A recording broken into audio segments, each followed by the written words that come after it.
হরে কৃষ্ণ। তো আজকের দেখছি আমি ভিডিওটা আপাতত আসছে না, যেহেতু অফ করে দিই, তাহলে এটা দেখা যাবে। হরে কৃষ্ণ।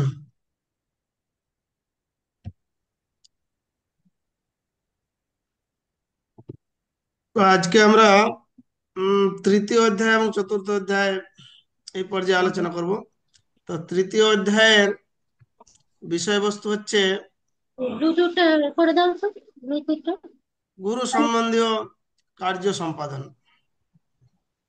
এটা হচ্ছে তৃতীয় অধ্যায়ের বিষয়, এবং এই পর্যায়ে চারটে লেসন আছে: গুরু পূজা, গুরু সেবা, গুরুদেবের বপু ও বাণী সেবা, এবং কোন পরিস্থিতিতে গুরু ত্যাগ, এই বিষয়টা আজকে আলোচনা করা হবে।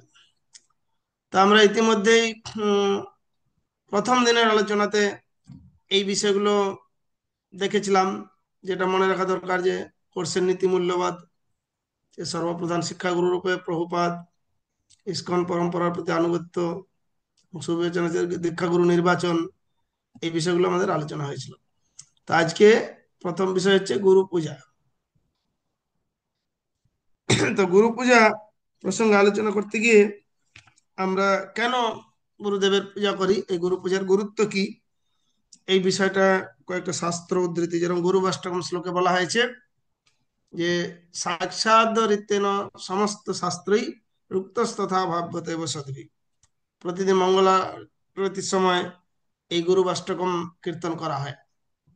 তো এখানে অর্থটা বলা হয়েছে যে তিনি ভগবানের একান্ত পৃষ্ঠ, নিখিল শাস্ত্র সাক্ষাৎ শ্রীহরি অভিন্ন বিগ্রহরূপে কীর্তন করেছেন, সাধুগণও তাকে সেরূপে চিন্তা করেন। তো এই অজুহাত দিয়ে অনেকে গুরু নিজেকে ভগবান বলে জাহির করে, কিন্তু আমাদের এই গুরু বৈষ্ণব অন্তিম পর্যায়ে বলা আছে কিন্তু প্রভর্য প্রিয় অবতস্য, তাই না? তা সত্ত্বেও তিনি ভগবানের অত্যন্ত প্রিয় সেবক, এই বিষয়টা বুঝতে হবে। তারপরে চৈতন্য চরিতামৃতে পদ্ম পুরাণ থেকে উদ্ধৃতি দিয়ে এই শ্লোকটা বলা হয়েছে: আরাধনানাং সর্বেশাং বিষ্ণুর আরাধনা পরং তসমাৎ পরতরং দেবী তদীয়ানাং সমার্চনা। তো এটা অনুবাদটা একজন পড়ুন তো। আমি বলি, প্রভু হরে কৃষ্ণ। হ্যাঁ হ্যাঁ, পড়ুন পড়ুন। মহাদেব পার্বতীকে বললেন, হে দেবী, অন্যান্য দেবতার আরাধনা অপেক্ষা বিষ্ণু আরাধনা শ্রেষ্ঠ। শ্রী বিষ্ণুর আরাধনা অপেক্ষা তার ভক্তের পূজা করা শ্রেষ্ঠ। হুম, এই তারপর বিষয়টা গুরুত্বপূর্ণ হলো। ব্যাটারি 20% দেখাচ্ছে কেন রে?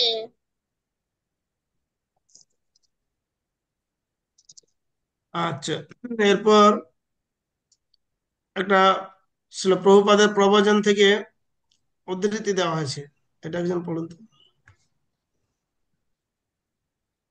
সুতরাং হরে কৃষ্ণ প্রভু, পড়ি। হ্যাঁ হ্যাঁ, পড়ুন। সুতরাং আমরা যে গুরু পূজা আজ করছি, সেটা আত্মপ্রসার নয়, বরং এটাই প্রকৃত শিক্ষা। তোমরা যা প্রতিদিন গেয়ে থাকো সেটা কি? গুরুমুখ পদ্ম বাক্য, চিত্তেতে করিয়া ঐক্য, আর না করিহ মনে আশা। ব্যাস, এটাই গুরু পূজার অর্থ। আমি তোমাদের খোলাখুলি ভাবে বলছি, কৃষ্ণ ভবনামৃত আন্দোলনে আমি সামান্য যতটুকু সাফল্যই লাভ করি না কেন, আমি মনে প্রাণে বিশ্বাস করি তা আমার গুরু মহারাজেরই বলা কথা। তোমরাও সেভাবে তা চালিয়ে যাও, তবেই সব ধরনের সাফল্য আসবে। বড় করা যাচ্ছে না তো। হরে তো কৃষ্ণ। অর্থাৎ এই যে গুরু পূজা, গুরু পূজার গুরুত্বটা এখানে তুলে ধরা হয়েছে। তারপরে ইসকনে এই গুরু পূজা সংক্রান্ত আনুষ্ঠানিকভাবে বর্তমান আচার্যবর্গের পূজা বিষয়ে কি নিয়ম বিধি রয়েছে, সেই বিষয়টায় ওই ইসকন ল বুক থেকে একটা বিশেষ তথ্য তুলে ধরা হয়েছে, এখানে উদ্ধৃতি। তো এটা একজন পড়ুন। হরে কৃষ্ণ প্রভু, আমি পড়ছি। হ্যাঁ, পড়ুন। ইসকন আচার্যবর্গের আনুষ্ঠানিক পূজা। প্রণাম মন্ত্র। নিজের দীক্ষাগুরুর প্রণাম মন্ত্র উচ্চারণ করার পর ইসকনের পূর্ণাঙ্গ শিষ্যগণ শিষ্যগণ তো বটেই, ভবিষ্যৎ প্রজন্মের সবার প্রতিষ্ঠাতা আচার্যরূপে শ্রীল প্রভুপাদকে প্রণাম করার সময় তার প্রণাম মন্ত্রের অন্তত প্রথম অংশটুকু উচ্চারণ করা উচিত। আরতি নিবেদন। মন্দির অথবা মন্দিরের কোনো অনুষ্ঠানে আরতি করার সময় পূজারী তার নিজের গুরুদেবের দীক্ষাগুরুর চিত্রপট বেদিতে না রেখে আরতির পাত্রে বা আলাদা টেবিলে রাখতে পারেন, কিন্তু সেই গুরুদেবকে অবশ্যই ইসকন অনুমোদিত ও উত্তম আদর্শের হতে হবে। দীক্ষাগুরুর চিত্রপটটি অবশ্যই বেদিতে রাখা শ্রীল প্রভুপাদের চিত্রপটের চেয়ে ছোট হতে হবে এবং আরতির পর্দা সরিয়ে নিতে হবে। তো এটা সার্বজনীন মন্দিরের ক্ষেত্রে এটা প্রযোজ্য, কারণ মন্দিরে অনেক গুরুদেবের শিষ্যরা আছেন, তো তাই সেখানে সব গুরুদেবের ছবি রাখা সম্ভব না। তাই যিনি পূজা করছেন, আরতি নিবেদন করছেন, সেই সময় তার দীক্ষাগুরুর ছবি চিত্রপট সেখানে নিয়ে গিয়ে রেখে, কেননা তার হয়ে তিনি সেবা পূজা নিবেদন করছেন ভগবানের উদ্দেশ্যে, তিনি করবেন এবং অন্য সময় সরিয়ে রাখবেন। কিন্তু যখন আপনাদের ব্যক্তিগত গৃহে হবে, তখন এই বিষয়টা প্রযোজ্য না। ব্যক্তিগত গৃহে তো আপনি সবাই যখন একই গুরুদেবের শিষ্য, তখন তারা সেখানে সবসময়ের জন্য রাখতে পারেন। কিন্তু যখন সার্বজনীন মন্দিরে রাখা হয়, এটা বিশেষ করে শিষ্যরা যখন মন্দিরে পূজা করবেন, সেবা করবেন, তখন এই নিয়মটা বিশেষভাবে প্রযোজ্য। ঠিক আছে। তো আরো দু একটা বিধি আছে, আরেকজন পড়ুন এই বিধিগুলোর ক্ষেত্রে কি বলা হয়েছে। হরি প্রভু। পড়ুন। গুরু পূজা। বর্তমান ইস্কন গুরুবর্গের ক্ষেত্রে শ্রীল প্রভুপাদ ব্যতীত অন্যান্য ইস্কন দীক্ষাগুরু শিষ্যগণ নাট মন্দিরের বাইরে আলাদা কক্ষে তাদের গুরুদেবের পুজো করতে পারেন। মন্দির কর্তৃপক্ষের উচিত এর জন্য প্রয়োজনীয় সব ধরনের সুযোগ সুবিধার ব্যবস্থা করা। হুম। সীমিত ইস্কনের কাউকে প্রকাশ্যে কৃষ্ণ কৃপামূর্তি কৃষ্ণ কৃপা শ্রীমূর্তি উপাধিতে সম্বোধন করা যাবে না।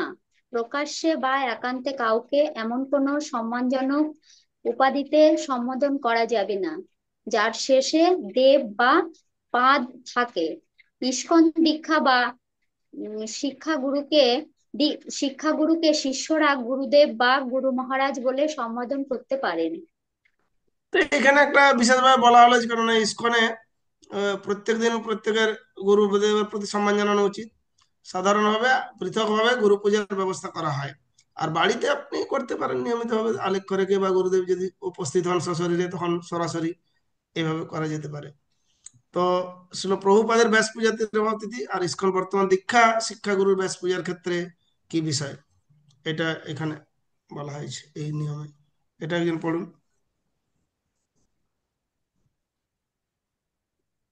হরে কৃষ্ণ, আমি বলছি।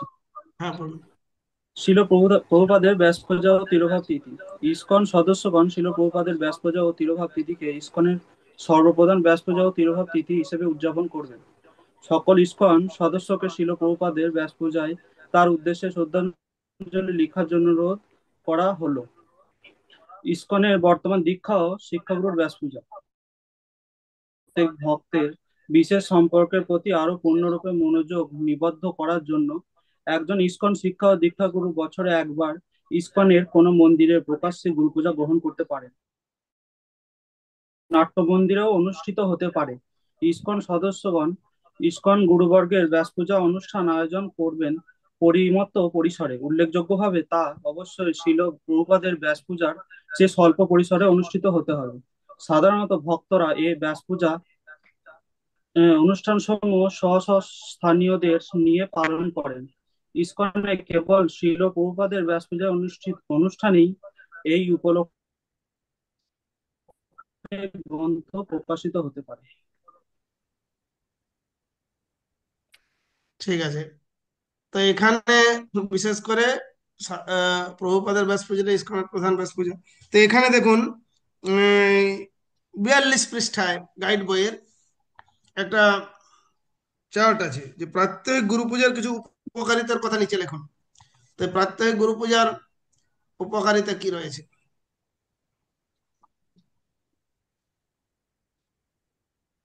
হরে কৃষ্ণ প্রভু, বলবো না? হ্যাঁ, হ্যাঁ। এক নম্বর হবে নিত্য গুরু পূজা করলে গুরুদেবের প্রতি প্রেম ও বিশ্বাস আরো প্রগাঢ় হবে। আচ্ছা, আর ঠিক আছে, একটা পয়েন্ট হলো। আবার অন্য আর কেউ বলুন। মাধ্যমে আমরা ভগবান এবং গুরুদেবের অহেতুকী কৃপা লাভ করতে পারবো। আচ্ছা, তারপর? হরে কৃষ্ণ প্রভু, বলবো? হ্যাঁ, বলুন। নিত্য গুরু পূজার মাধ্যমে আমরা গুরুদেবের সঙ্গ লাভ করতে পারি এবং আধ্যাত্মিক জীবনে উন্নতি লাভ করতে পারি। ঠিক আছে।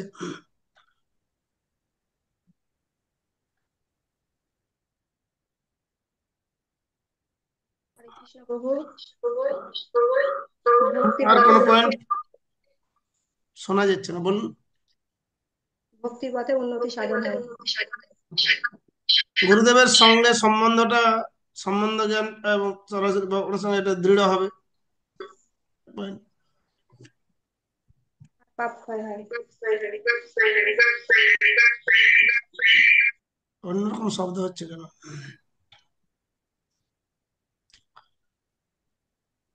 আর কিছু পয়েন্ট কারণ বলবেন কেউ? ঠিক আছে, তো আর একটা বিষয় আছে এখানে। এরপরে আমরা বৈষ্ণবকে স্বাগত জানানো। ইস্কন মন্দিরে দীক্ষাগুরু বা জ্যেষ্ঠ মানে সিনিয়র বৈষ্ণবদেরকে স্বাগত জানানোর জন্য অনুষ্ঠানটা সীমিত পরিসরে হওয়া উচিত। যেমন সম্মানজনক আসন প্রদান, প্রসাদ পানীয় নিবেদন করা, মাল্য প্রদান করা, কীর্তন করা।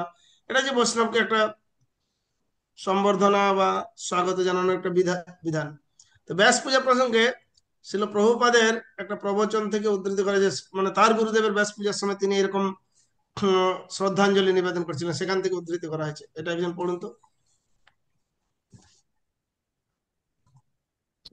হরে কৃষ্ণ প্রভু, পড়ি? হ্যাঁ, পড়ুন পড়ুন। ব্যাস পূজা। ব্যাস পূজার রহস্য এখানেই। আমরা যখন পরমেশ্বর ভগবানের দিব্য লীলা বিলাসের কথা চিন্তা করি, তখন এইভাবে গর্বিত হই যে আমরা তারা নিত্য সেবক, এবং তারপর উল্লাসিত হয়ে আনন্দে নাচতে থাকি।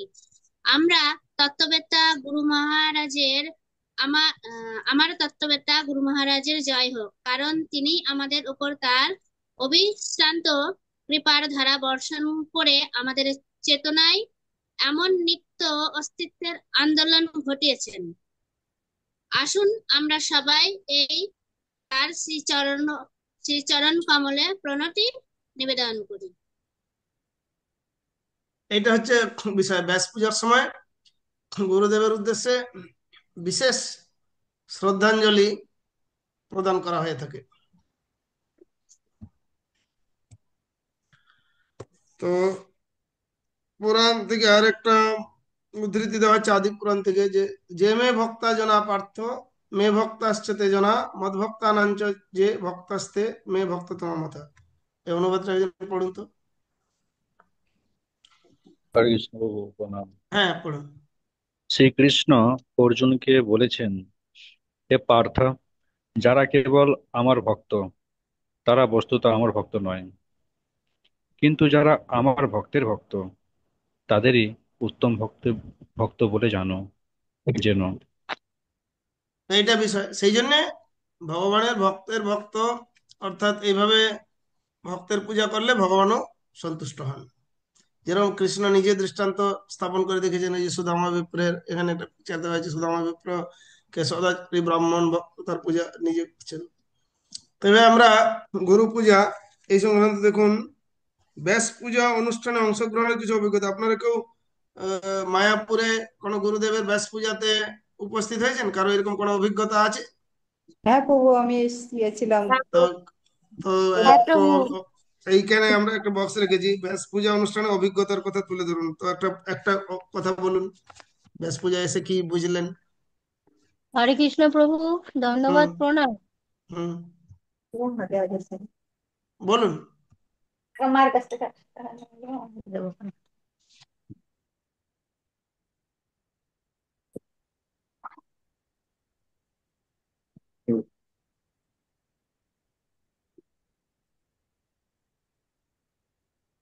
বলুন ব্যাস পূজা অনুষ্ঠানে অংশগ্রহণের অভিজ্ঞতার কথা।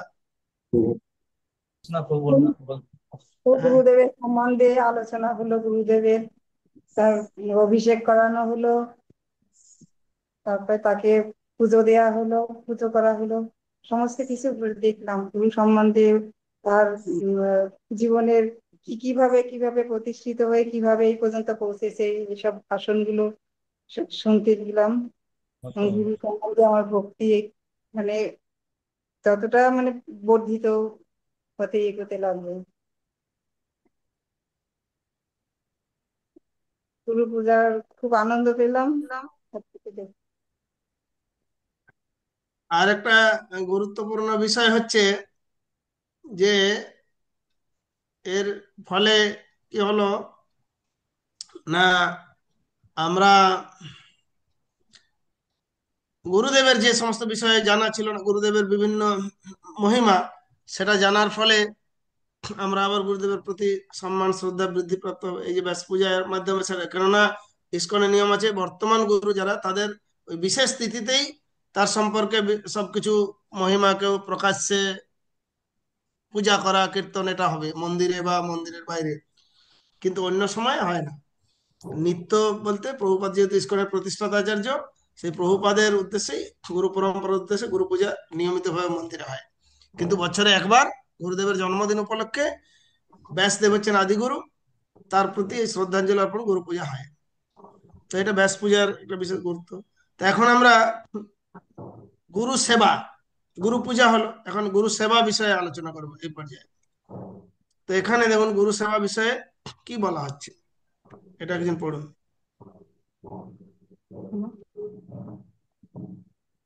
হরে কৃষ্ণ প্রভু। হ্যাঁ। গুরু সেবা। শ্রী চৈতন্য মহাপ্রভুর ভক্তগণ অবশ্যই পৃথিবীর প্রতিটি নগর ও গ্রামে কৃষ্ণ ভাবনা প্রচার করবেন। শ্রীমন মহাপ্রভু তাতে প্রীত হবেন। এমন নয় যে ব্যক্তিগত সন্তুষ্টি বিধানের জন্য যার যা ইচ্ছা তাই করা উচিত, এ নির্দেশ পরম্পরা ক্রমে নেমে এসেছে এবং গুরুদেব এ নির্দেশ তার শিষ্যদের কাছে উপস্থাপন করেন, যাতে তারা শ্রী চৈতন্য মহাপ্রভুর বাণী প্রচার করতে পারে।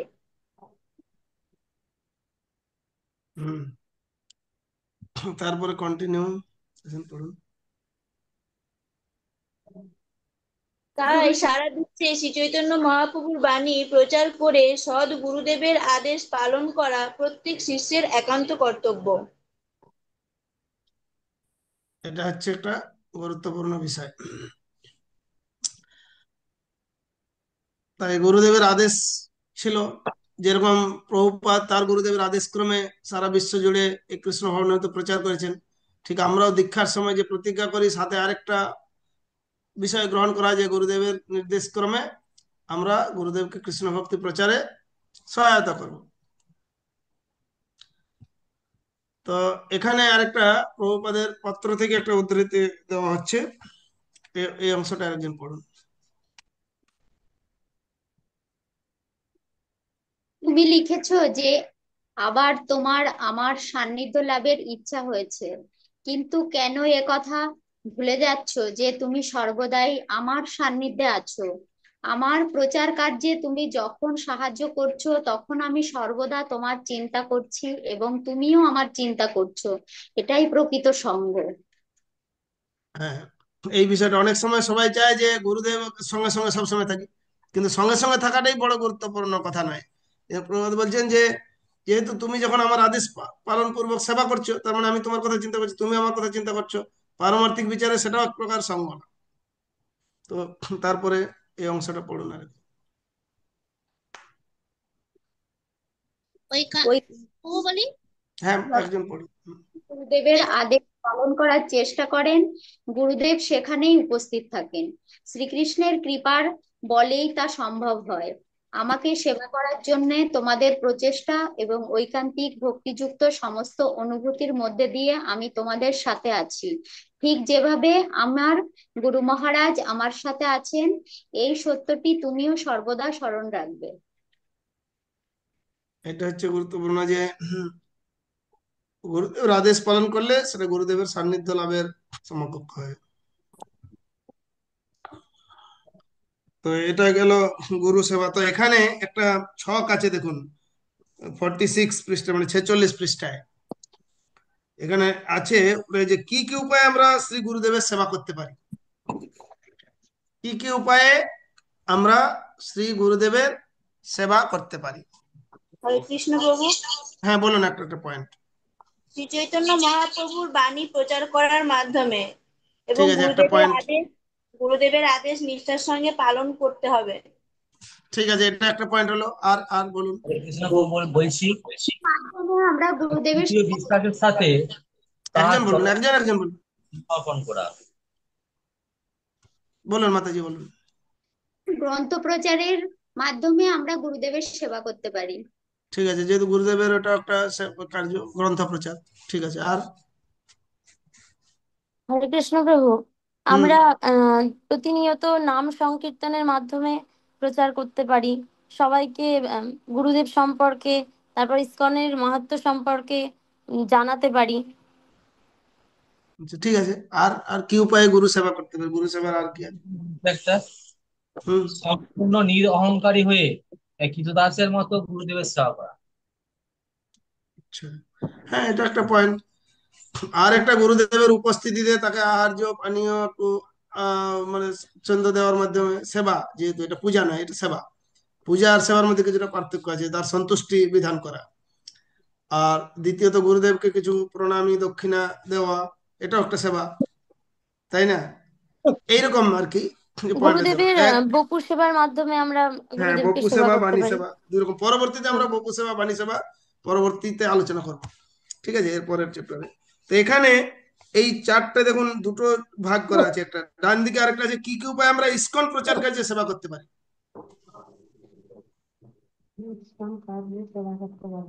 হুম। বলছি, হুম, বলেন। গ্রন্থ প্রচারের মধ্য দিয়ে। আচ্ছা, হ্যাঁ, এটা ইসকনের একটা মূল সেবা, গ্রন্থ প্রচার।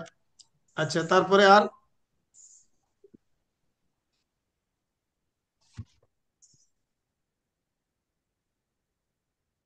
আর কোনো পয়েন্ট বলুন। এই যে মন্দির নির্মাণে সাহায্য করার মাধ্যমে, এটা একটা পয়েন্ট হবে, হবে কিনা? হ্যাঁ। আচ্ছা, আর?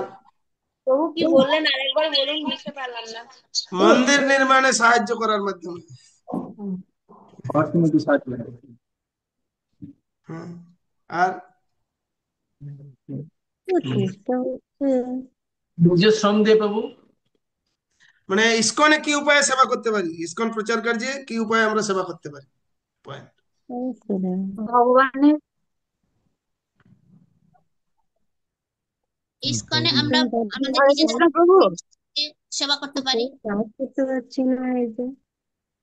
বলুন বলুন, একজন একজন বলুন।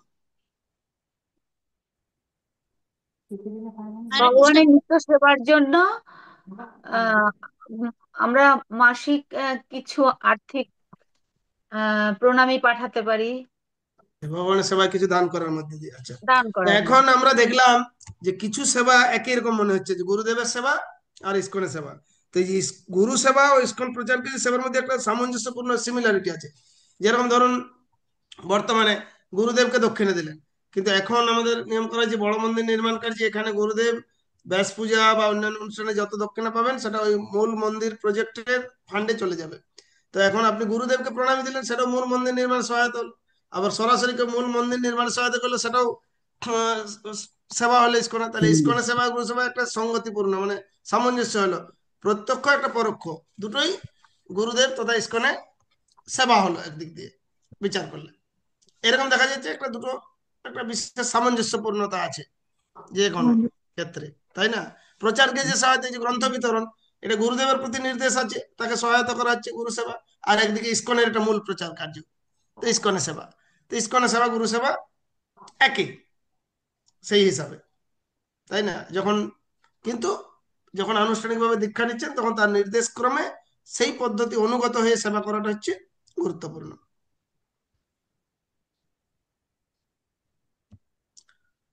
ঠিক আছে, এই এই বিষয়ে কার কোনো প্রশ্ন আছে?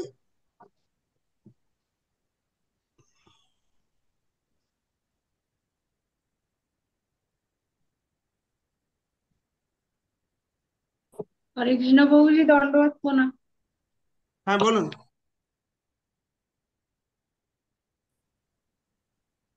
বলুন।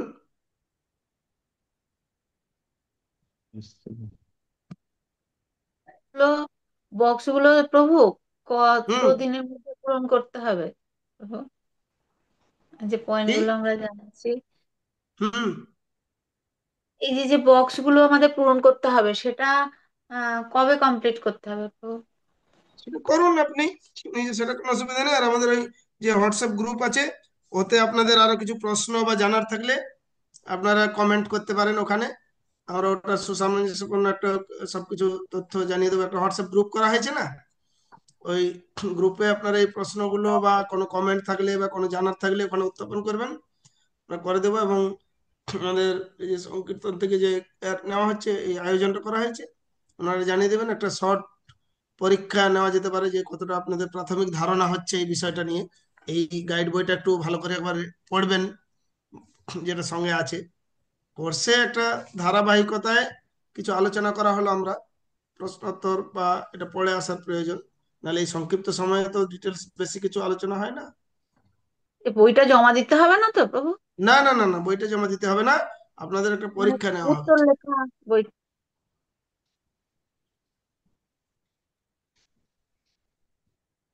ঠিক হরে বেশ। কৃষ্ণ প্রভু। হরে হ্যাঁ কৃষ্ণ। বলুন। বলছিলাম প্রভু, একটা রিকোয়েস্ট ছিল, মানে বিগত দিনের যদি প্রশ্নপত্র গুলো একটু এক কপি করে পাঠান, তাহলে আমাদের একটা ধারণা আসবে কি ধরনের কি প্রশ্ন হচ্ছে।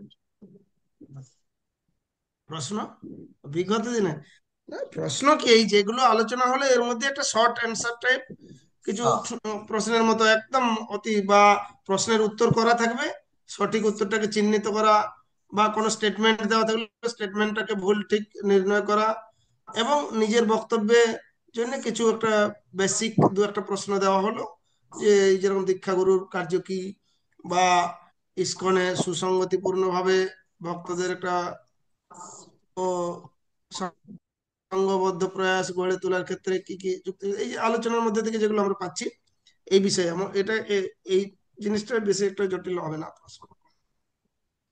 তো এখন দেখুন, এই পর্যায়ে আমরা আলোচনা করব গুরুদেবের বপু এবং বাণী সেবা। গুরু সেবার ক্ষেত্রে দুই ভাবে সেবা আছে, একটা হচ্ছে বপু আর বাণী সেবা। কিন্তু এখানে এই আলোচনা থেকে আমরা দেখতে পাবো যে বপু সেবার থেকেও বাণী সেবাটা গুরুত্বপূর্ণ। তো এখানে বপু মানে কি?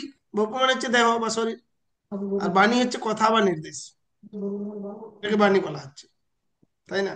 কথা বা নির্দেশ পালন করা। এটা তো 10 হলো রে। হুম। আর সেই জন্য এখানে একটা উদ্ধৃতি দেওয়া হচ্ছে, দেখুন, সাধু সঙ্গ সর্বশাস্ত্রে কয়, লবমাত্র সাধু সঙ্গে সর্বসিদ্ধি হয়। তো এই সাধু সঙ্গের গুরুত্বটা আরোপ করা হয়েছে, যে আমি প্রথম দিনে বলছিলাম যে অসৎ সঙ্গ ত্যাগে বৈষ্ণব আচার।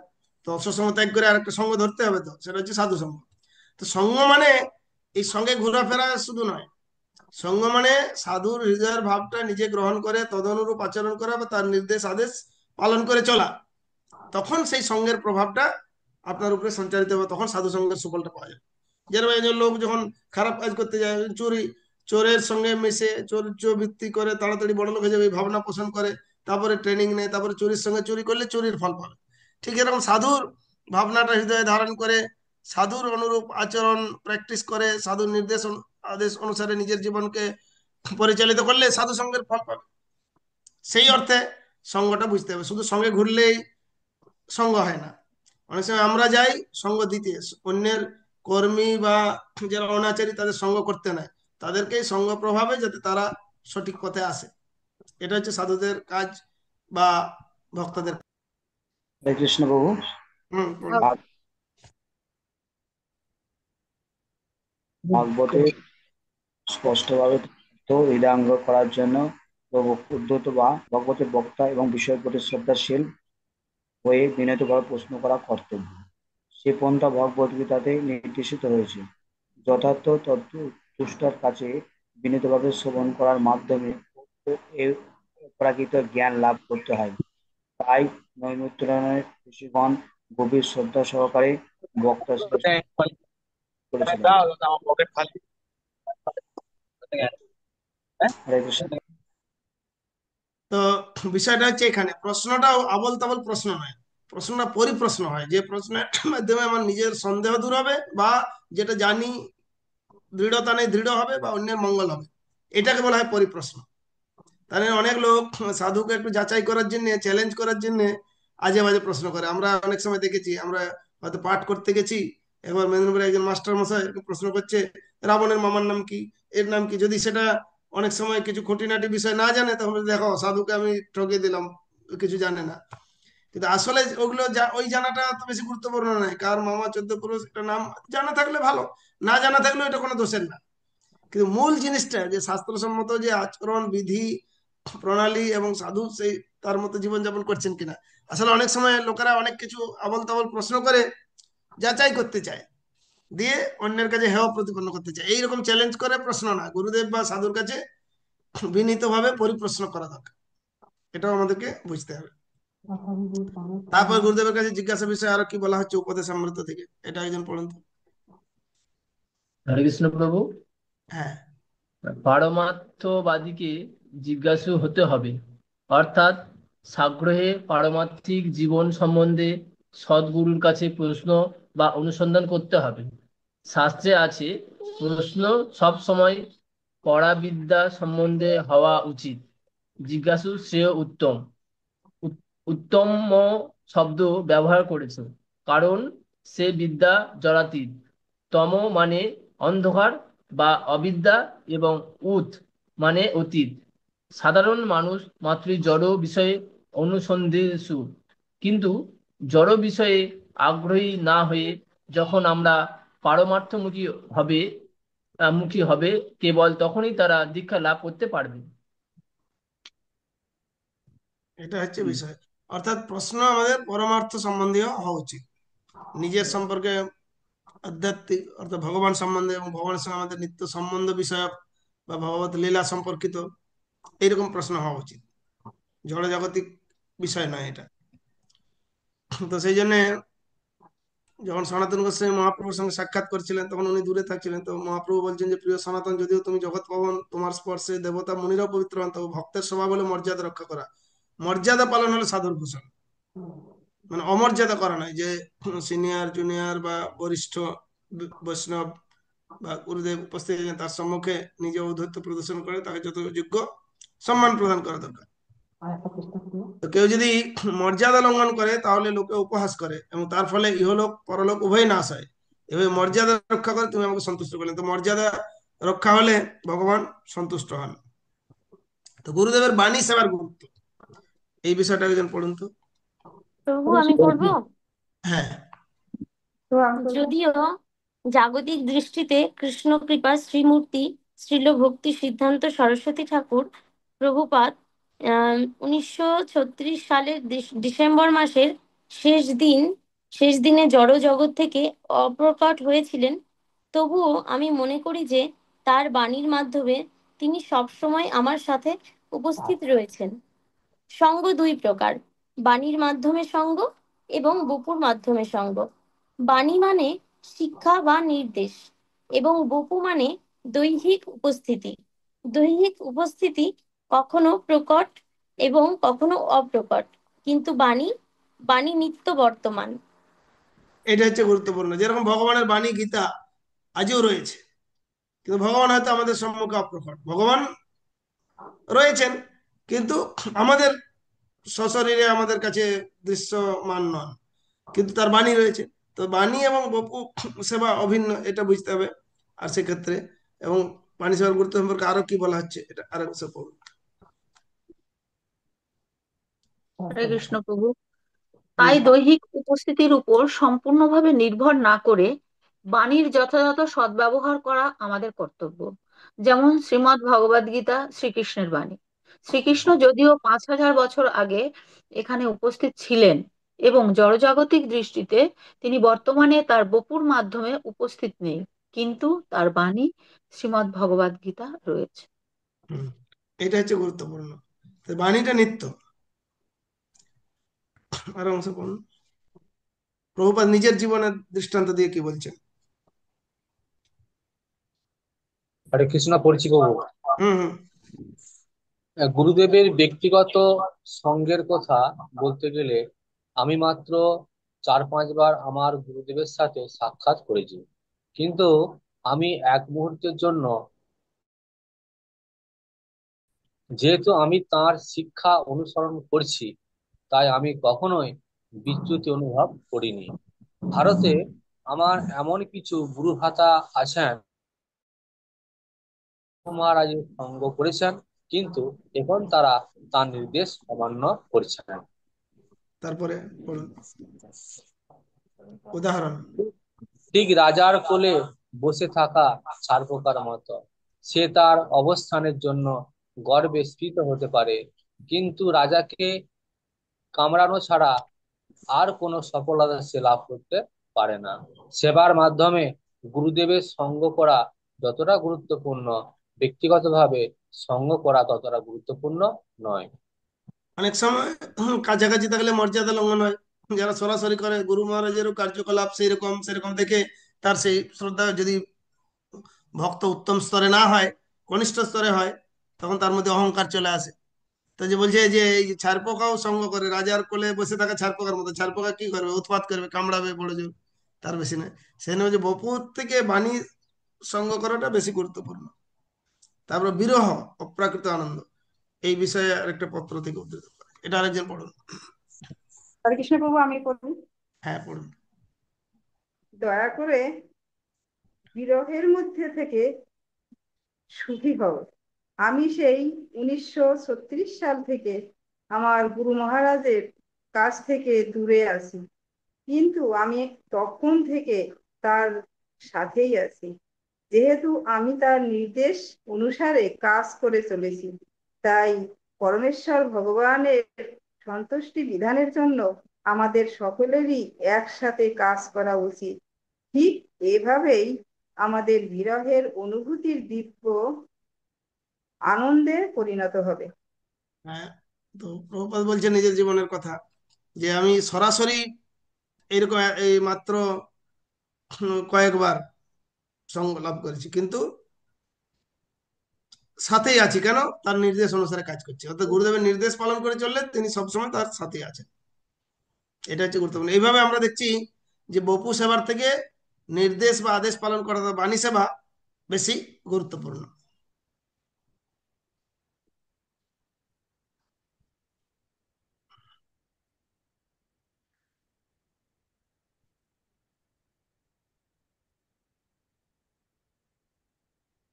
তো এই বিষয়ে কারো কোনো প্রশ্ন আছে?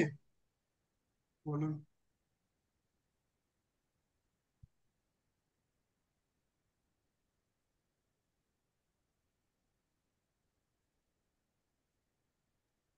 হরে কৃষ্ণ প্রভু, হ্যাঁ বলুন। বলছিলাম ওই 51 পাতায় শ্রী হুম। অদ্বৈত আচার্য প্রভু এবং শ্রী চৈতন্য মহাপ্রভু দীক্ষাগুরু ঈশ্বরপুরী, এবং দুজনেই ছিলেন শ্রীপাদ মাধবেন্দ্রপুরীর শিষ্য। তাহলে ঈশ্বরপুরী আর মাধবেন্দ্রপুরী দুজনেই কি গুরু মহারাজ ছিলেন, না কি ব্যাপার? একটু বুঝিয়ে বললে ভালো হতো। মাধবেন্দ্র পুরীপাদ ছিলেন ঈশ্বরপুরীর গুরু, অবশ্যই। মাধবেন্দ্র পুরী ছিলেন ঈশ্বরপুরী পাদের গুরু, ঠিক আছে। দুজনেই গুরু মাধবেন্দ্র পুরী, এই অদ্বৈত আচার্য এবং দীক্ষাগুরু, মহাপ্রভুর দীক্ষাগুরু ঈশ্বরপুরী দুজনেই মাধবেন্দ্র পুরী। তাই মাধবেন্দ্র পুরী ছিলেন নিত্যানন্দ প্রভুর গুরু। তো মাধবেন্দ্র পুরী কাছ থেকে নিত্যানন্দ প্রভু দীক্ষা নিয়েছিলেন। আর মহাপ্রভু এই ঈশ্বরপুরী ও নিত্যানন্দ প্রভু সেই অর্থে গুরু ভাই, কিন্তু ঈশ্বরপুরীর কাছ থেকে মহাপ্রভু দীক্ষা নিয়েছেন। কিন্তু আসলে দীক্ষা নিলেও সবাই জেনেছিলেন যে মহাপ্রভু হচ্ছেন স্বয়ং ভগবান, এটা তারা অনুভব করেছেন। তাই মহাপ্রভুকে কেন্দ্র করেই তাদের সংকীর্তন আন্দোলনটা ছিল। কিন্তু এইভাবে লেখা আছে তো, ঈশ্বর মহা অদ্বৈত আচার্য প্রভু এবং শ্রী চৈতন্য মহাপ্রভু দীক্ষাগুরু হচ্ছেন ঈশ্বরপুর, দুজনে ছিলেন মাধবেন্দ্রপুরের শিষ্য, ঠিক আছে। মানে অদ্বৈত আচার্য প্রভু এটা বলেছে, এটা একটু ডিস্টার্ব আছে। মাধবেন্দ্রপুরী অদ্বৈত আচার্য প্রভু এবং নিত্যানন্দ প্রভু দুজনের গুরু ছিলেন। আর ঈশ্বরপুরীও এই ঈশ্বরপুরীরও মহাপ্রভুর দীক্ষাগুরু হচ্ছে ঈশ্বরপুর পুরী। এই যে অদ্বৈত আচার্য প্রভু এবং মহাপ্রভুর দীক্ষাগুরু ঈশ্বরপুরী, এরা দুজন মাধবেন্দ্র পুরীর শিষ্য ছিলেন, সেইটা বলা হচ্ছে এখানে। এভাবে চৈতন্য মহাপ্রভুর ক্ষুণ্ণতাতর মানে কনিষ্ঠ ভ্রাতা অদ্বৈত প্রভু সর্বদাই পূজনীয় ছিলেন, কারণ গুরুদেবের গুরু ভ্রাতাগণকে গুরুদেবের মধ্যে সম্মান করেছে। সেই জন্য মহাপ্রভু সবসময় অদ্বৈত আচার্য প্রভু নিত্যানন্দকে সেইভাবে সম্মান করতেন। একবার অদ্বৈত আচার্য প্রভু চিন্তা করলেন যে মহাপ্রভু আমাকে সবসময় সম্মান করেন, তাহলে আমি তার কৃপা লাভ করতে পারবো না। তাই অদ্বৈত আচার্য প্রভু ইচ্ছাকৃত বলে একটু অপপ্রচার করতে লাগলেন। তখন মহাপ্রভু তাকে তিরস্কার করে অনেক শাসন করেছিলেন। বলে আজ আমার বাসনা পূর্ণ হলে যে মহাপ্রভু তাকে ধমক দিয়েছেন, মানে শাসন করেছেন। এটা কেননা যেহেতু তারা গুরু ভাই ছিল, ঈশ্বরপুরী এবং অদ্বৈত আচার্য প্রভু, তাই মহাপ্রভু উভয়কে গুরু জ্ঞানে সম্মান করতেন, গুরুদেবের গুরু ভ্রাতা এইভাবে বলা হয়েছে। ঠিক আছে।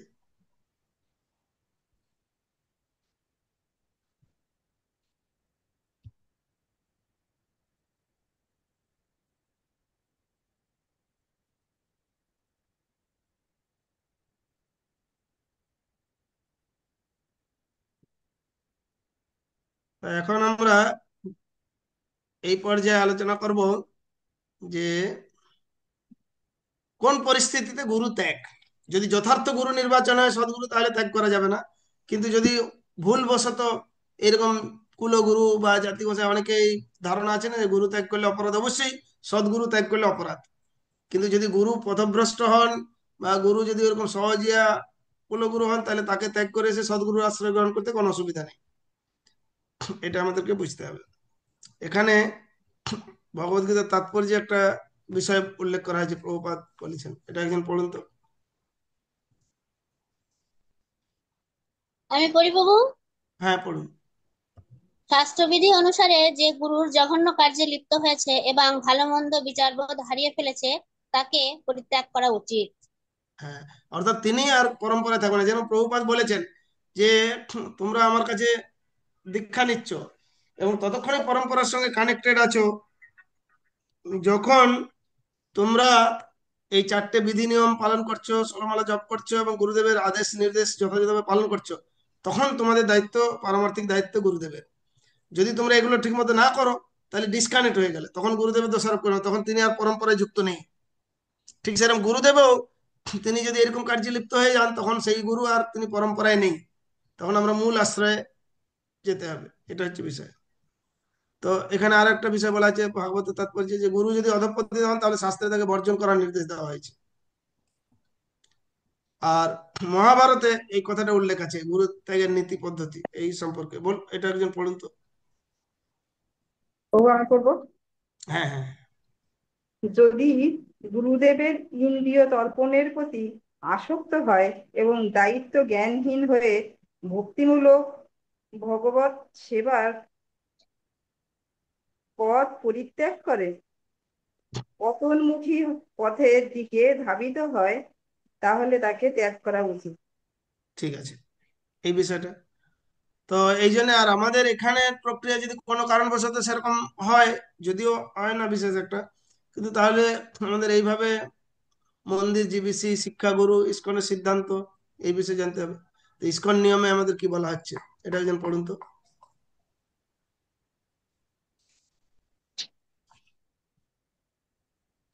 হরে কৃষ্ণ প্রভু। হুম। পতিত গুরুকে কখন ত্যাগ করা উচিত নয়। যদি গুরু ইন্দ্রিয় তর্পণে জড়িয়ে পড়েন, এক বা একাধিক নিয়ম লঙ্ঘন করেন, কিন্তু তার এখনো সংশোধিত হওয়ার আশা আছে, এক্ষেত্রে তার শিষ্যদের তাকে ত্যাগ করা উচিত নয়, বরং সংশোধনের জন্য তাকে যথেষ্ট সময় দেওয়া উচিত এবং শিক্ষাগুরু রূপে শ্রীল প্রভুপাদ ও প্রবীণ বৈষ্ণবদের আশ্রয়ে থাকা উচিত। এটা বলা হলো। আর একটা লেটারের মাধ্যমে ছিল প্রভুপাদ এই বিষয়ে কি বলেছিলেন, সেটা এখানে লেখা হয়েছে। বলুন, এটা একজন পড়ুন তো।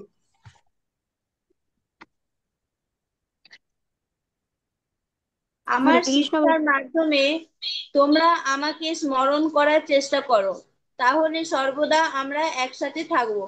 শ্রীমদ্ ভাগবতের প্রথম সংস্করণে আমি যেমনটি লিখেছি, গুরুদেব তার দিব্য উপদেশ ও শিক্ষার মাধ্যমে চিরকাল বেঁচে থাকেন এবং শিষ্যরাও তার সাথে থাকেন। যেহেতু আমি সর্বদা আমার গুরু মহারাজের সেবা করছি এবং তার শিক্ষা অনুসরণ করছি, সেহেতু আমি এখনো তার কাছ থেকে বিচ্ছিন্ন হয়ে যাইনি। তাহলে কোনো কারণবশত যদি গুরুদেব এই সংগঠন ছেড়ে যান বা পতন হয়ে যায়, সেক্ষেত্রে ইসকনের ক্ষেত্রে অত্যন্ত নিরাপদ। কেননা ইসকন আছে একটা বিরাট বৃহত্তর পরিকাঠামো। ধরুন প্রভুপাদ একটা বড় ছাতা, তার নিচে অনেক শিক্ষাগুরু এবং দীক্ষাগুরুর আশ্রয় আছেন। আমরা গুরু আশ্রয়ের ক্ষেত্রে আলোচনা করেছিলাম যে শিক্ষাগুরু এবং দীক্ষাগুরুদের আশ্রয় আছেন, ফলে কোনো কারণে একজন সরে গেলেও তিনি আশ্রয়চ্যুত হচ্ছেন না। হয়তো সেই পরিস্থিতিতে তাকে একটা নির্দিষ্ট সময় অপেক্ষা করার পর পুনর্দীক্ষা নিতে হতে পারে, কিন্তু এখানে ভয়ের কোনো কারণ নেই। অন্য জায়গায় যেখানে একক গুরু, সেখানে সেই গুরু চলে গেলে মানে সব হারা, অনাথ হয়ে গেল সে, এটা একটা সুবিধা আছে। তো এইভাবে আমরা এই পরিস্থিতিতে গুরু ত্যাগের বিষয়টা আলোচনা করা হলো। তো এই বিষয়ে কারো কোনো প্রশ্ন আছে?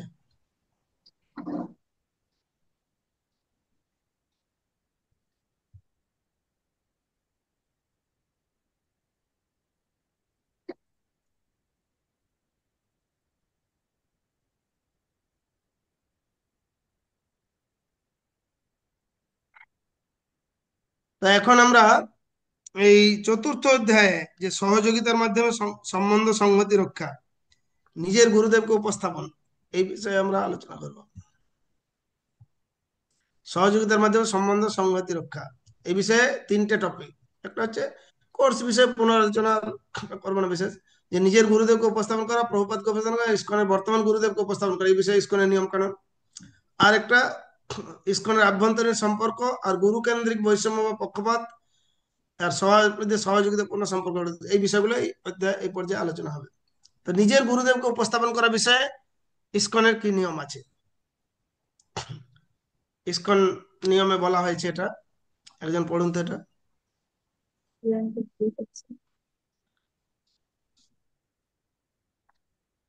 ইসকন ভক্তগণ নতুন সদস্যদের শিল প্রভুপাদের পদাশ্রয় এবং কৃষ্ণ ভাবনায় যারা তাদের প্রশিক্ষণ, সহায়তা ও শিক্ষা দিচ্ছেন তাদের দিক ও নির্দেশনা গ্রহণ করার শিক্ষা দেবেন।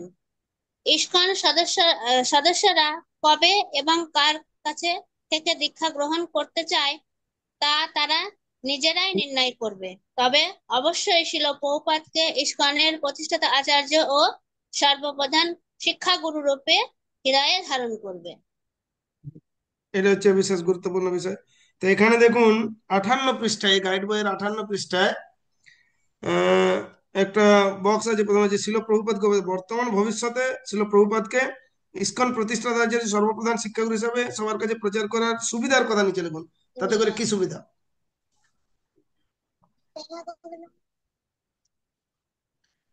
কেন আমরা একই শিক্ষা, কারণ প্রভুপাদের শিক্ষা একই শিক্ষা ধারায় একই সিদ্ধান্তের অনুসারী হয়ে সবাই ভক্তি জীবন যাপন করতে পারবো। না হলে বিভিন্ন জনের ভিন্ন ভিন্ন মত থাকতে পারে, কিন্তু শাস্ত্র এবং মূল যে শিক্ষাগুরু তার পরামর্শটা একই হবে। এটা একটা গুরুত্বপূর্ণ, এটা একটা পয়েন্ট। তো এখন এই গুরুদেবকে উপস্থাপন করার বিষয়ে শাস্ত্রে কি সাবধান বাণী দেওয়া হয়েছে, যে গোপয়েদ দেবতম ইষ্টম গোপয়েদ গুরুম আত্মন গোপয়েদ চ নিজম মন্ত্রম গোপয়েন নিজ মালিকম। এক্ষেত্রে বলা হয়েছে হরিভক্তি বিলাসে যে নিজের ইষ্ট দেবতা গুরুদেব ইষ্টমন্ত্র এবং জপমালা গোপন রাখা উচিত, দীক্ষার মালা বিশেষ করে। এখন প্র্যাকটিসিং যে মালা অন্যদেরকে শেখানোর জন্য সেই মালাটা দেখানো যেতে পারে, যেটা যেরকম বর্তমানে দীক্ষার পূর্বে অনেকে কাঠের মালা আরে জপ করেন, এটা প্র্যাকটিসিং। কিন্তু দীক্ষার সময় যে মালাটা দেওয়া হয় সেই মালাটা সবকে দেখিয়ে দেখিয়ে জপ করা যায় না। সেই জন্য আমরা একটা ঝোলা ব্যবহার করি, তাই না? এটা ঝোলা ব্যবহার করি, ঝোলার মধ্যে মালাটা রেখে জপ করা হয়, সবাইকে দেখিয়ে দেখানো হয় না মালাটা, এটা নিয়ম, এটা গোপন রাখতে। আর দ্বিতীয়ত ইষ্ট দেবতা মানে ইষ্ট মন্ত্র, যেটা গুরুদেব কানে যে মন্ত্র দেন দ্বিতীয় দীক্ষার সময় ব্রাহ্মণকে, সেই মন্ত্র সবাই জানে, কিন্তু সেই মন্ত্র গোপন রাখা হয় এইভাবে। এবং গুরুদেবকেও যেখানে সেখানে নিজেকে গুরুদেবের শিষ্য বলে জাহির করা ঠিক নয়।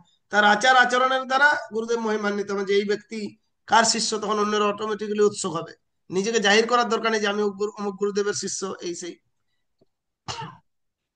তো সেই জন্যে ইসকন গুরুদেবকে উপস্থাপন করে যে টিচার স্যার পোস্টার বদলে, এখানে শিষ্যরা বিশেষ সময়ে সেটা করতে পারেন, কিন্তু সব সময় এগুলো করবেন না, কারণ প্রভুপাদ ছাড়া অন্যান্যদের সব জায়গায় জাহির করা যাবে না। তো এই আর ইসকন ওয়েবসাইট বা এখনকার যে অনলাইন প্রচার, এই ক্ষেত্রে এই বিষয়টা একটা জিবিসি বিবৃতিতে বলা হয়েছে, এটা একজন পড়ুন তো। ইসকনের সমস্ত কেন্দ্রে যে কোনো বা সব ওয়েবসাইটের প্রারম্ভিক পৃষ্ঠায় সুস্পষ্টভাবে শিল প্রভুপাদের ছবি প্রদর্শন করতে হবে। অন্য যে কোনো ব্যক্তির, যেমন জিবিসি অধ্যক্ষ বা গুরু, ছবির চেয়ে তা বড় হতে হবে। শিল প্রভুপাদের বিধিসম্মত নাম ও পদবি ব্যবহার করতে হবে, যথা কৃষ্ণ কৃপা শ্রীমূর্তি শিল অভয় চরণাবৃন্দ ভক্তি বেদান্ত স্বামী প্রভুপাদ, প্রতিষ্ঠাতা আচার্য, আন্তর্জাতিক কৃষ্ণ ভাবনামৃত সংঘ তথা ইসকন, অথবা ইসকন প্রতিষ্ঠাতা আচার্য কৃষ্ণ কৃপা শ্রীমূর্তি ছিল এসি ভক্তি বেদান্ত স্বামী প্রভুপাদ, অথবা এর সমতুল্য কোনো অনুবাদ। তো এইভাবে মানে যে কোনো ব্যানার, পোস্টার, ওয়েবসাইটে উপস্থাপনা যা কিছু করা হবে না কেন, এটা আমাদের সর্বপ্রথম সব জায়গায় উপস্থাপনার থাকবে এই বিষয়টা। তো এই যে বারবার নিজেকে গুরুদেবের ভক্ত বা মহাপ্রভুর ভক্ত বলে জাহির করো না, বরং অনুসরণ করো। এই জগদানন্দ পণ্ডিত মহাপ্রভু একজন পার্ষদ, যার কর্চা থেকে কিছু অংশ উদ্ধৃত করে চৈতন্য চরিতামৃতে লেখা হয়েছে। তো এটা তিনি বলেছেন এখানে যে আমি গৌরের বারবার বলে নিজেকে মহাপ্রভুর ভক্ত বলে জাহির করাটা যথেষ্ট নয়, বরং মহাপ্রভুর শিক্ষা যারা অনুসরণ করে তাদের মাধ্যমে পরমেশ্বর ভগবানের ভক্ত হওয়ার লক্ষণ ফুটে ওঠে। ওখানে এরকম উল্লেখ আছে ওই মহাপ্রভুর সম্পর্কে। জগদানন্দ পণ্ডিত লিখেছেন মহাপ্রভুর একজন অন্যতম পার্ষদ, এবং তার কথা চৈতন্য চরিতামৃতে উল্লেখ আছে যে গোরার আমি বললে কবু নয়, গোরার আচার গোরার বিচার করলে ফল হয়। অর্থাৎ আমি মহাপ্রভু, অনেক সময় আমি একবার ট্রেনে যাচ্ছিলাম, একজন লোক আমাকে কথা প্রসঙ্গে শেষে বলছে আমিও ভক্ত আর ব্রাহ্মণ, দিয়ে পৈতাটা খুলে দেখাচ্ছে, পৈতাটা তুলে, মানে ও নিজেকে জাহির করার জন্য এরকম করছে। আসলে যিনি আদর্শ ব্যক্তি তার নিজেকে জাহির করতে বা বলতে হবে না। কে ভক্ত না ভক্ত সেটা অটোমেটিক্যালি তার আচরণে, তার কার্যকলাপে প্রমাণ হয়ে যাবে, তাই না? তো সেই জন্য ওই জগদানন্দ পণ্ডিত সাবধান করে দিয়েছেন যে এরকম বলে কোনো লাভ নেই, যে গোরার মানে আমি মহাপ্রভুর ভক্ত, আমি মহাপ্রভুর ভক্ত বলে জাহির করা বারবার বলে দরকার নেই। কিন্তু মহাপ্রভুর ভক্তের মতো আচরণ, তার শিক্ষা অনুসরণ করাটা হচ্ছে বেশি গুরুত্বপূর্ণ, এটা দিক। তো এইভাবে আমরা এই নিজ গুরুদেবকে উপস্থাপন করা বা এই যে জপমালা আদি এগুলো অন্যের কাছে প্রচার করার ক্ষেত্রে কিছু নিজস্ব সাধনার জিনিসটা গোপনীয়, কিন্তু সাধ্য বস্তুকে প্রচার করতে হবে, যাতে করে যেমন হরিনাম সর্বসমক্ষে নিজে নিজে করলে জপ, উচ্চ স্বরে করলে কীর্তন, আর সবাই মিলে একসঙ্গে করলে সংকীর্তন। এটা হচ্ছে এই কলিযুগের বিশেষভাবে প্রাধান্যপূর্ণ বিষয়। বাকি জিনিসগুলোকে এই বিধিসম্মত নিয়ম অনুসারে আমাদের অনুসরণ করতে হবে।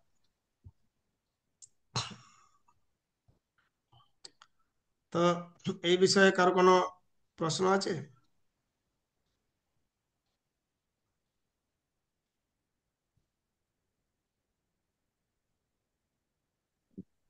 হরে কৃষ্ণ প্রভু, আমি একটা কথা বলবো। হ্যাঁ বলুন। আম, প্রভু, এই জব গোপনে রাখার কথাটা, মানে আমাকে তো জব করতে বলছে সবাই বলতে, আমি যেমন আশেপাশে বলি যে জবটা সবাই করতে, আমাদের আশেপাশে করে না, তাই হ্যাঁ, এরকম আমি অনেকগুলো না না, লোকের। জপমালা, জপটা গোপন রাখতে বলতে কি, জপমালাটা সকলকে মালাটা দেখিয়ে দেখিয়ে জপ করা নয়। মালাটা সেই জন্য আমরা ঝোলার মধ্যে রাখি না, যেটা দীক্ষার মালা। যখন আপনি দীক্ষা নিলেন তখন বিশেষ মালা গুরুদেব স্বয়ং আপনাকে দিচ্ছেন, সেই মালাটা সবাইকে দেখিয়ে বেড়ানো চলবে না। আমি এমনি আমি জব করতে শিক্ষা প্রশিক্ষণ দেবেন, এই যে কাঠের মালা যেগুলো এখন প্রাথমিকভাবে নতুন ভক্তদের জব করতে দেওয়া হয়, বার করেন বা এমনি জব করেন, অনেক সময় ক্লিকার জব করেন, আর করেন, এগুলো দেখানো যেতে পারে যে কিভাবে ভগবানের নাম জপ করবেন, পদ্ধতি বা বলবেন, সেটা ঠিক আছে। কিন্তু দীক্ষার যে মালা, জপমালা, সেইটা সকলকে সর্বসমক্ষে দেখিয়ে দেখিয়ে জপ করা যাবে না। সেটা ঝোলার মধ্যে রাখা হয়, তার জন্য আমরা একটা ঝোলা ব্যবহার করি না, ঝোলার মধ্যে মালাটাকে রাখা হয়, ওটা জবটা দেখানো হয় না। জবটা আমরা কেন করি, কিভাবে করি, কিসের জন্য করি, এগুলো যেমন প্রভুর কাছ থেকে আমি শুনেছি। হ্যাঁ, ওইটা তো প্রশিক্ষণের জন্য অন্য মালায় দেখানো হচ্ছে, সেটা নিজের হ্যাঁ, হ্যাঁ, জপমালাটা খুলে দেখানো হচ্ছে না, এইটা বলা হচ্ছে। বুঝতে পারছেন না কেন বিষয়টা? যেটা জপের যে জপ করার সময়, দীক্ষার সময় যেটা আপনি পাবেন, হ্যাঁ। সেইটাকে ওরকম রাখতে হবে। আমরা দীক্ষার মালা, যেটা তুলসীর মালা, দীক্ষার যেটা পরে দীক্ষার সময়, দীক্ষার পরে, হ্যাঁ।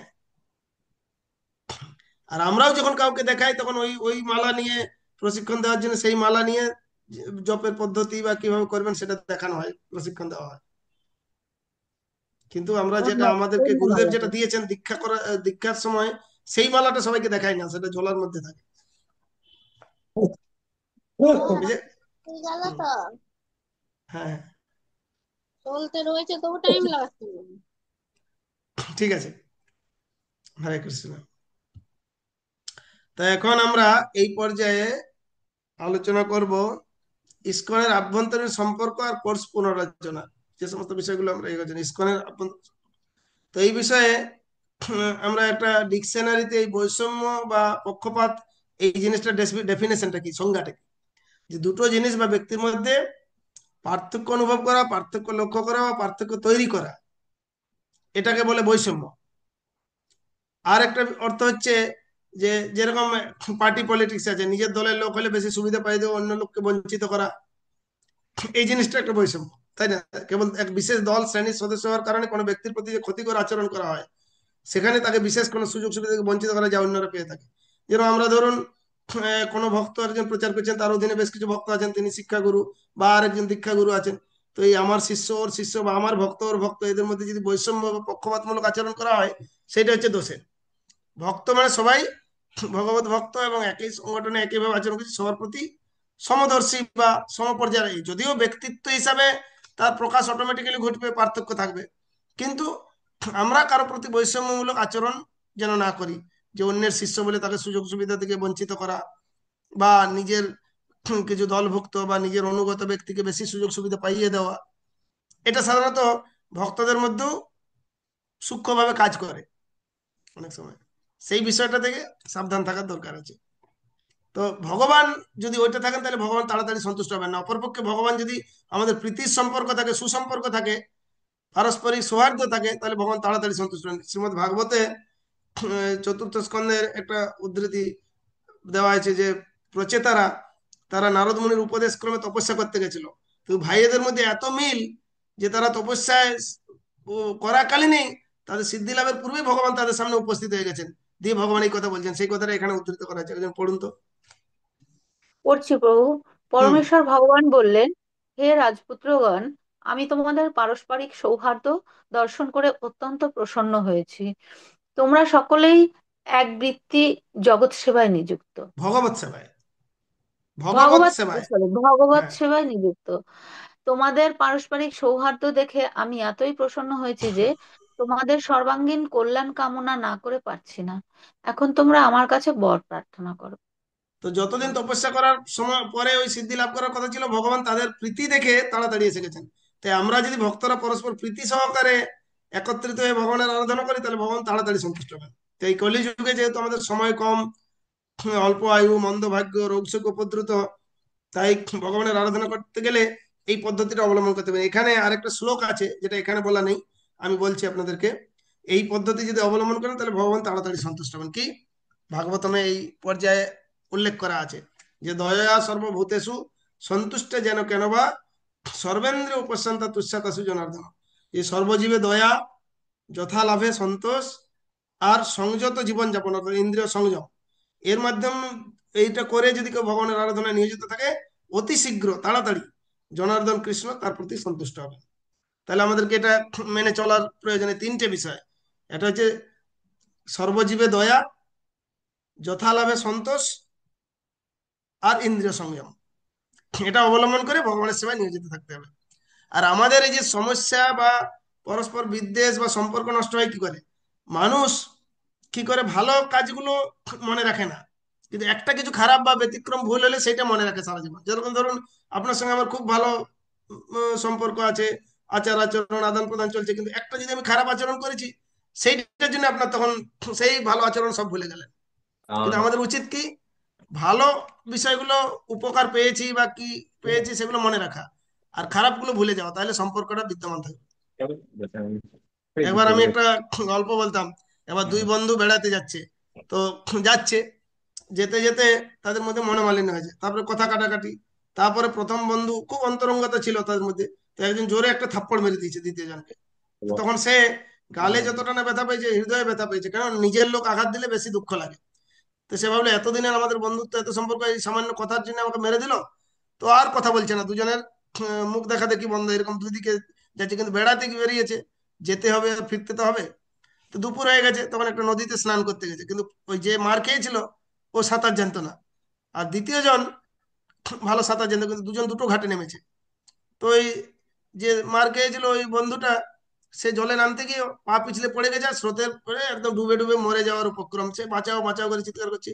এ তখন তাকিয়ে দেখলো, হায় হায় কি অবস্থা হলো। যদিও কেউ কারোর সঙ্গে কথা বলে না, কিন্তু ওর দুরবস্থা দেখে এ গিয়ে সাঁতার দিয়ে গিয়ে ওকে ওখান থেকে জল থেকে তুলে সুস্থ করেছে। তো এই অবস্থা লেগেছে, অনেক ভালো লেগেছে যে আমাকে প্রাণ রক্ষা করেছে। তো পূর্বে যখন থাপ্পড় মেরেছিল, তখন ও একদিকে বসে বালির মধ্যে মনের দুঃখে লিখছিল যে আমার বন্ধু আমাকে চড় মেরেছে। আর এই দ্বিতীয় পর্যায়ে যখন ওকে বাঁচিয়েছে জল থেকে, তখন ও একটা পাথরে খোদাই করে লিখছে আমার বন্ধু আমার জীবন রক্ষা করেছে। তো এই প্রথম যে এই আচরণটা করেছে, সে দুটো ব্যাপারে লক্ষ্য করেছে। ফেরার সময়ও কেউ কারো কথা বলছেন, কিন্তু ওই তখন ওর মনে অনুশোচনা হয়েছে। তো আগবাড়ি বলছে যে আগবাড়ি এবার কথা বলা শুরু হয়েছে, আবার স্বাভাবিক হয়েছে সম্পর্কটা কিছুটা। তো তখন ওই প্রথম বন্ধুটা জিজ্ঞাসা করছে যে আমি যখন তোমাকে থাপ্পড় মেরেছিলাম, তখন তুমি বালির মধ্যে লিখছিলে, ব্যাপারটা কিরকম? আর যখন আমি তোমার এই জল থেকে তুলে বাঁচালাম, তখন তুমি পাথরের মধ্যে খোদাই করে লিখছিলে। বলছে আমি তখন মনে এত আঘাত পেয়েছিলাম যে ওই যে বালির মধ্যে লিখছিলাম, বালির লেখাটা সহজেই ঝড় বৃষ্টিতে বা সঙ্গে সঙ্গে মিটে যাবে, কিন্তু ওই যেটা খোদাই করে লেখা হচ্ছিল সেইটা সহজে মিটবে না। তো অর্থাৎ ভালো যে উপকার, তুমি আমার জীবন রক্ষা করেছো, এই কথাটা এতটা কৃতজ্ঞতা বোধ। তো সেই জন্যে আমাদের এই সম্পর্ক বা ভক্তদের পারস্পরিক সৌহার্দ্য বজায় রাখতে গেলে ত্রুটি বিচ্ছুতি এগুলোকে বেশি গুরুত্ব দিলে হবে না। যেটা আমি তার কাছ থেকে উপকার সহায়তা পাচ্ছি, এইটা সারা জীবন মনে রাখতে হবে, কৃতজ্ঞ থাকতে হবে, তাহলে সম্পর্কটা দীর্ঘস্থায়ী হবে। আর এই সুসম্পর্ক নিয়ে যখন একসাথে ভগবত সেবা করা হবে, তখন ভগবান তাড়াতাড়ি প্রসন্ন হবেন। তো এই প্রভুপাদ তার অপ্রকট লীলার পূর্বে শিষ্যদের উদ্দেশ্যে কি বাণী দিয়ে গেছেন, দেখুন এখানে উল্লেখ করা হয়েছে। প্রভুপাদ কি বলছেন, একজন পড়ুন তো।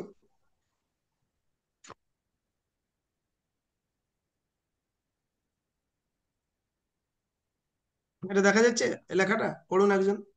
পড়ছি প্রভু। হ্যাঁ হ্যাঁ শ্রীল প্রভুপাদ বললেন, আমার হ্যাঁ প্রতি তোমাদের ভালোবাসার প্রমাণ আমি তখনই পাবো যখন দেখব যে আমি চলে যাওয়ার পরও তোমরা পরস্পর সহযোগিতা করে এই সংস্থাকে এগিয়ে নিয়ে যাচ্ছ। এটা হচ্ছে বিষয়। অর্থাৎ ভক্তরা যত বেশি পরস্পর সহযোগিতাপূর্ণ মনোভাব নিয়ে এই সেবা কার্যকে এগিয়ে নিয়ে যাবেন, সন্তুষ্ট হবেন, সর্বোপরি ভগবান তাড়াতাড়ি আমাদের প্রতি প্রসন্ন হবেন। এই বিষয়টা মনে রাখা দরকার।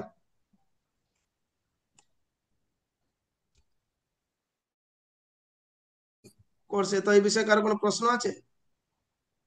হরে কৃষ্ণ প্রভু, হ্যাঁ ধন্যবাদ বলুন। প্রণাম। বলছি ওই যে আপনি যে 3টে পয়েন্ট বলেন, জীবে দয়া, আর আর কি পয়েন্ট? যথালাভে সন্তোষ, মানে যা আপনি নিজের কর্মযোগ্যতা বা অবস্থা অনুসারে যা পেলেন তাতে সন্তুষ্ট থাকা, মানে আর বেশি লোভ না করা আর কি, অতিরিক্ত আচ্ছা চাওয়া পাওয়ার প্রতি। আচ্ছা, যেগুলো পেয়েছি সেটা সন্তুষ্ট। হ্যাঁ, যে এটাই আমার প্রাপ্য ছিল। আচ্ছা ঠিক আছে। অনৈতিকভাবে কোনো কিছু পাওয়াটা সেটা দুর্ভোগের কারণ। যেটা যথা নিয়মে নিজের কর্ম অনুসারেই যেটুকু পাবেন সেটাই ভোগ হবে। বাকি যদি অনৈতিকভাবে যা কিছু লোকেরা হয়তো লোভের বসে অনেক কিছু জোগাড় করে নিল, সেটা তাদের দুর্ভোগের কারণ, এটা বুঝতে হবে।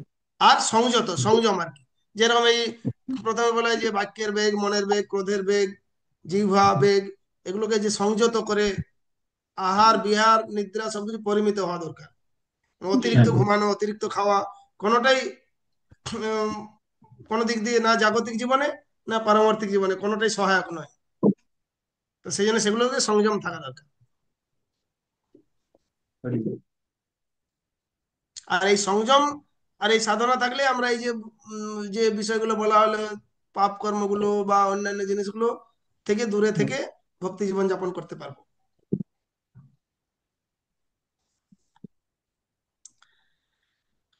ঠিক আছে, আর কারো কোনো প্রশ্ন?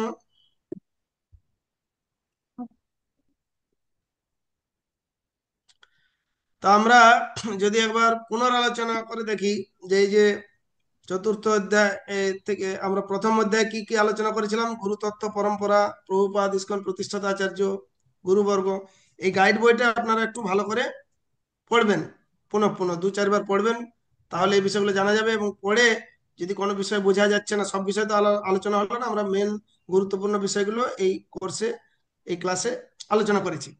তো কারো কোনো প্রশ্ন থাকলে বা মন্তব্য থাকলে এই হোয়াটসঅ্যাপ গ্রুপে আপনারা লিখে জানান, আমরা এই কয়েকদিনের মধ্যে উত্তর আর পর্যালোচনা দেবো, বা যাবতীয় ইনফরমেশন কি করতে হবে সেই বিষয়গুলো জানিয়ে দেবো, তাহলে ভালো হবে।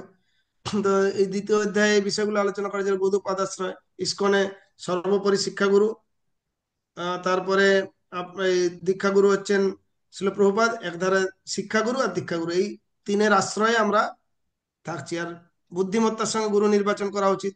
1 বছর কাল অনুশীলন করার পরেই আনুষ্ঠানিকভাবে দীক্ষা দেওয়া হয়।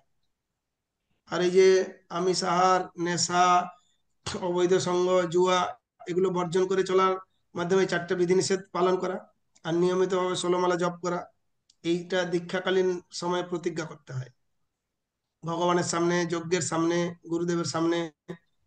তো এই প্রতিজ্ঞাটা পালন করে যাতে সারা জীবন চলতে পারেন, তার জন্যই এখন থেকেই প্রস্তুত হতে হবে। প্র্যাকটিস না করলে পারফেক্ট বা পূর্ণতার লক্ষ্যে পৌঁছানো যাবে না। তখন অকার প্রতিজ্ঞা করে প্রতিজ্ঞা ভঙ্গের মতো অপরাধ যেন না হয়, সেই জন্য আগের থেকে সেটা প্র্যাকটিস করে অনুকূল পরিবেশ তৈরি করে, এইভাবে নিজেকে তৈরি করে তারপরে প্রতিজ্ঞা করা দরকার। আগেকার দিনে রাজাদেরও ছিল যে প্রাণ যায় বচন না যায়, মানে কথা দিয়ে, যেরকম এখনকার দিনে ছেলে মেয়েরা কোথায় কোথায় প্রমিস করে আর কোথায় কোথায় ভঙ্গ করে। অর্থাৎ এটা ভগবানের কাছে প্রমিস করা হচ্ছে, অতএব এটা ভঙ্গ করলে, বা গুরুদেবের কাছে প্রমিস করা হচ্ছে, অতএব এটা ভঙ্গ করা যাবে না, করলে অপরাধ। এটা বুঝতে হবে যে বলে দিলাম, প্রতিজ্ঞা করলাম, তারপরে পারলাম পারলাম, না পারলাম না, সেই জন্য একটা প্রস্তুতি, পূর্ব প্রস্তুতি এটা। তাই দীক্ষা নেওয়াটাও সবকিছু জেনে শুনে প্রস্তুত হয়ে তারপরে আনুষ্ঠানিকভাবে দীক্ষা নিতে হবে, তাহলে আমরা সঠিক লক্ষ্যে পৌঁছাতে পারবো। তো এইভাবে আমরা ইসকনের একটা বিশেষ গুরুত্বপূর্ণ পড়লাম। তো প্রভুপাদ এই একটা রুম কনভারসেশন বা কক্ষে আলোচনা প্রসঙ্গে একটা বক্তব্য, সেটা এখানে তুলে ধরেছে। এইটা একজন পড়ুন তো।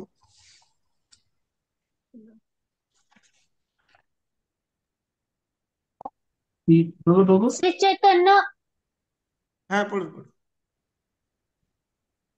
শ্রী চৈতন্য মহাপ্রভু স্বয়ং আমাদের সহযোগিতা কামনা করেছিলেন। তিনি স্বয়ং ভগবান শ্রীকৃষ্ণ, সে কারণে সহযোগিতা অত্যন্ত গুরুত্বপূর্ণ। কারোর এমনটি ভাবা উচিত নয় যে আমার অনেক সামর্থ্য আছে, আমি একাই পারবো না। কেবল সহযোগিতার মাধ্যমেই আমরা অনেক বড় কাজ করতে পারি। একতাই বলো বিভেদে পতন। কৃষ্ণ ভাবনায় উন্নতি সাধনের সহযোগিতার মাধ্যমে বলবান হও, এবং কৃষ্ণ নিশ্চয়ই আমাদের সাহায্য করবে। তিনি সর্বশক্তিমান, তবু আমরা অবশ্যই ঐক্যবদ্ধ হব। হরি বল। এটা হচ্ছে গুরুত্বপূর্ণ।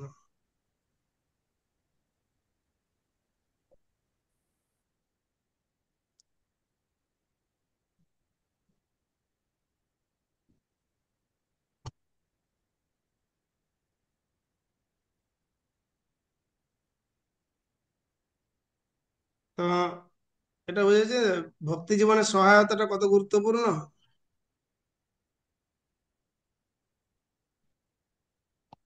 হ্যাঁ প্রভু।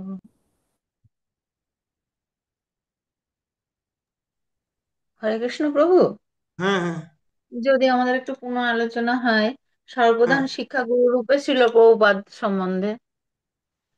হ্যাঁ, যেহেতু এই সংস্থা প্রথমবারের জন্য যাবতীয় বিধি নিয়ম যুগোপযোগী করে মহাপ্রভুর শিক্ষা এটা উপস্থাপন করে প্রভুপাদ একটা ধারাবাহিকতা দেখেছেন, এবং এই প্রথম কলিযুগের প্রথম অংশটা হচ্ছে 10,000 বছর, এটা হচ্ছে সুবর্ণ যুগ। তাই প্রভুপাদের যে শিক্ষাধারা, এটাকে অনুসরণ করে তার অনুগত জনেরা বিভিন্ন দীক্ষাগুরুর ভূমিকা অবলম্বন করছেন।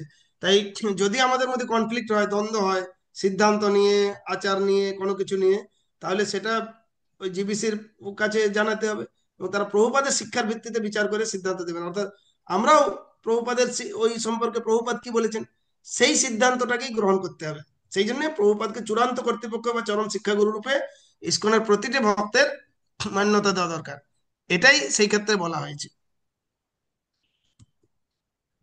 থ্যাংক ইউ প্রভু। বুঝে গেল?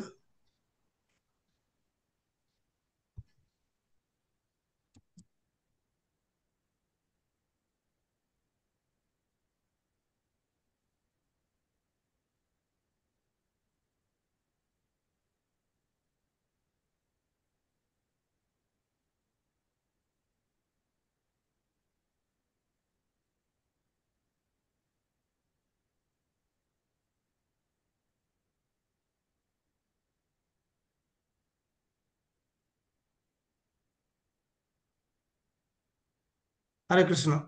তো আরেকটা বিষয়, আপনারা তাহলে এই হোয়াটসঅ্যাপ গ্রুপে আপনাদের প্রশ্ন বা মন্তব্য লিখে পাঠাবেন। আমরা এই দু একদিনে ওই বিষয়গুলো সব আপনাদেরকে জানিয়ে দেবো। আর প্রয়োজনে এই এইটা এইটা হচ্ছে আমার নাম্বার, এই যে নাম্বারটা লিখেছি এখানে, এই নাম্বারে জানাতে পারেন ফোন করে। তবে বিকেল বেলায়, বিকেল থেকে সন্ধ্যার মধ্যে, অন্য সময় ফোন করলে হবে না। ঠিক আছে, বিকেল বেলায় আমি একটু ফ্রি থাকি, সেই সময় আপনাদেরকে জানাতে পারবো প্রচার প্রভু। প্রভু টাইমটা বলে দেন না একটু প্রভু। চারটে থেকে 7টার মধ্যে বিকেলে। ঠিক আছে। হরে কৃষ্ণ প্রভু, হ্যাঁ, বলছিলাম ওই 5, 12, 58 যে প্রথম ছকটা আছে ওইটা কি একটু বললেন, আর একবার একটু বলে দিলে ভালো হতো। আচ্ছা 12 কত পৃষ্ঠায় আছে ওটা? 58। 58 পৃষ্ঠায়। হ্যাঁ, ওই শিল এটা প্রভুপাদ। আছে যে বর্তমান ও ভবিষ্যতে শিল প্রভুপাদকে ইসকনের প্রতিষ্ঠা আছে শিক্ষারূপে সবার কাছে প্রচার করার কিছু সুবিধার কথা দেখুন। যেটা সুবিধার কথা বললাম, যে সুবিধা বলতে কি, বিভিন্ন জনের ব্যক্তিগত কিছু আলাদা আলাদা সিদ্ধান্ত বা অভিমত থাকতে পারে, কিন্তু প্রভুপাদ যেহেতু একটা বিশেষ পদ্ধতি দিয়েছেন, এই যুগোপযোগী পদ্ধতি, ফলে সেইটাকে মান্যতা দেওয়ার ফলে সবাই একই ধারায় অগ্রসর হবে, একই স্ট্যান্ডার্ড, একটা স্ট্যান্ডার্ড মেনটেন হবে।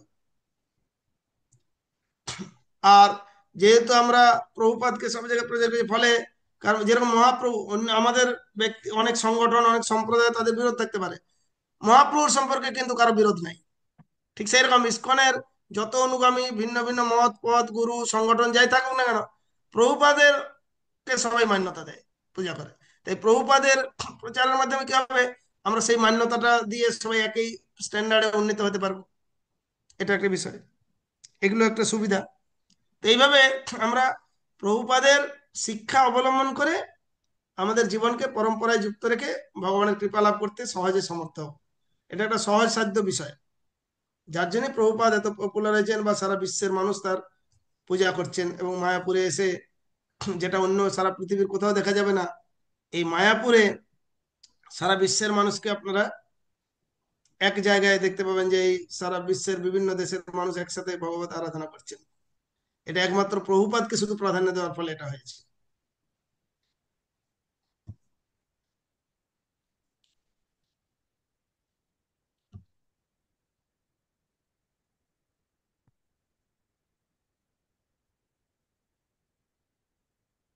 ঠিক আছে, আর কারো কোনো প্রশ্ন বা মন্তব্য?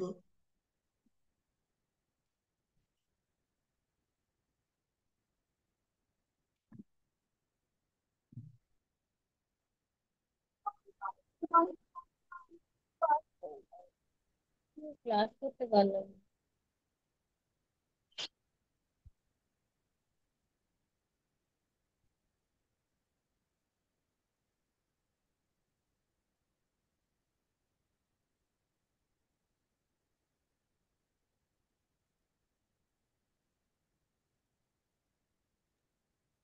হরে কৃষ্ণ প্রভু, হ্যাঁ বলুন।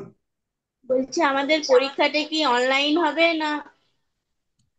দেখি আমি বংশী প্রভুকে জিজ্ঞাসা করবো অনলাইনে হবে কি অফলাইনে হবে। অ্যাকচুয়ালি পরীক্ষাটা অফলাইনে হলেই ভালো, অনলাইনে হলে ঠিক মতো হয় না, হয় কিন্তু হ্যাঁ প্রভু, অফলাইনে করতে অনলাইনে পারলে ভালো। ক্লাসই করতে পারছি না। আজকে হ্যাঁ, করতেই পারলাম না প্রভু, ক্লাস অনলাইনে খালি লিঙ্ক আউট হয়ে যাচ্ছে। হ্যাঁ, হ্যাঁ, হ্যাঁ।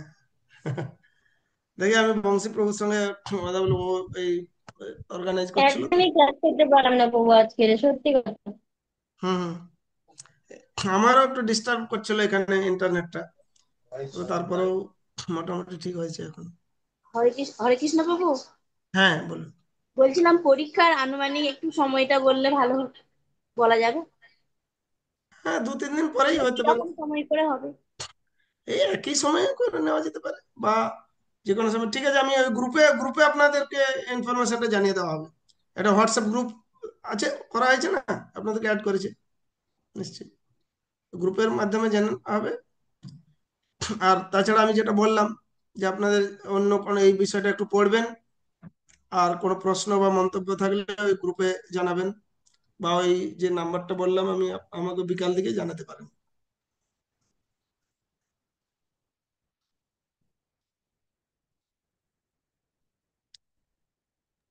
ঠিক প্রভু আছে আরো তাহলে। 2-3 দিন ক্লাস হবে?